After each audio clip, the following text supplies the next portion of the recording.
Here's the scenario. You have an older system, Core i3, 2nd gen, more specifically an i3-2120 at 3.3 GHz and 4 GB of memory. You get into CSGO, but you can't play this FPS needy FPS. See what I did there? Let's get some base numbers. The test bench consists of the i3-2120, 4 GB of a Vector Core beautiful budget memory at 1600 MHz, an Intel ITX motherboard, that's not very important, a 500 GB 2.5-inch hard drive running Windows 10, and as for right now, the integrated graphics, Intel HD 2000. We're also using a 300 watt power supply because that will be more than plenty for this setup. And you can actually play at around 40 FPS on lowest settings, but that's not ideal. I have problems seeing dank hiding at back of sight at 720p. So now we can check out some hella budget cards. First, the GT620. You can't actually get this from retailers anymore, it's just a terrible deal. Also, the GT710. I actually did a review of this card, you can check that out here. They're about $40 to $50 for the 2GB DDR3 versions.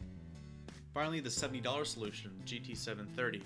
I also did a review of this card, but the price tag probably will not justify the performance. Let me go ahead and say you can get a much better second-hand card off eBay for $70.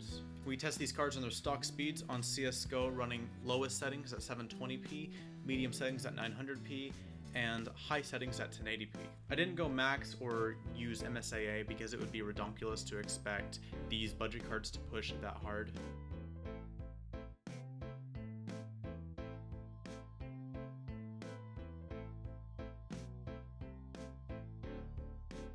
So here we are, all three cards are hitting at least 60 FPS minimum on the lowest possible settings, but that's not good visually.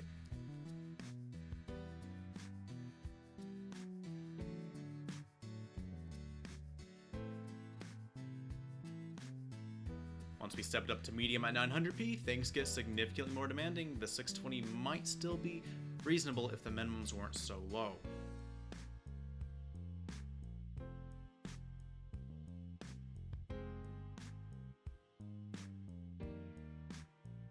Finally, at Full HD 1080p, both our lower and dedicated cards got similar scores and hit minimums of 14 FPS, which is still unplayable at a fast-paced game like this, while the GT730 is still chilling pretty well. Honestly, these cards did great, and the GT730 did reasonable. For $40 or $50, you can get reasonable medium settings on CSGO. Now I know these aren't ideal solutions, especially because the new Polaris and Pascal cards that could be coming out soon, the budget-oriented ones. The RX 460 is expected to do great on games like CSGO, and that will retail for about $100 US.